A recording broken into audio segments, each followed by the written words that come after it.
Welcome guys, welcome to another video. আজকে আমরা এই ভিডিওতে কথা বলবো নিফটি ভার্সেস ব্যাঙ্ক নিফটি নিয়ে। আজকে আমরা নিফটি আর ব্যাঙ্ক নিফটির টেকনিক্যাল অ্যানালিসিস নিয়ে আলোচনা করব, কোনটা কোন জায়গায় আছে। প্রথমেই আমরা যদি নিফটি দেখি, নিফটিতে আমরা দেখতে পাবো নিফটি কিন্তু মান্থলি ক্যান্ডেলে আগের মান্থের যে হাইটা সেটাকে পার করতে চলেছে, যেটা কিন্তু বেশ ভালো সাইন। কিন্তু এটাকে কি আমরা বলতে পারবো যে এটা আমরা বুলিশ হিসাবে কনসিডার করব? না। আমরা যদি টেকনিক্যাল অ্যানালিসিসের মাধ্যমে দেখি, মার্কেট লাস্ট 6 মাস ধরে কিন্তু প্রথমে লোয়ার হাই লোয়ার লো বানিয়ে চলেছে।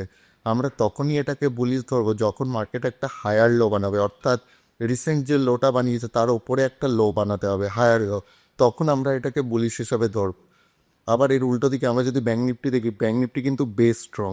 Bank Nifty recent all time হাইয়ের কাছে চলে গেছে, ফিন নিফটি কিন্তু অলরেডি অল টাইম হাই পার করে দিয়েছে।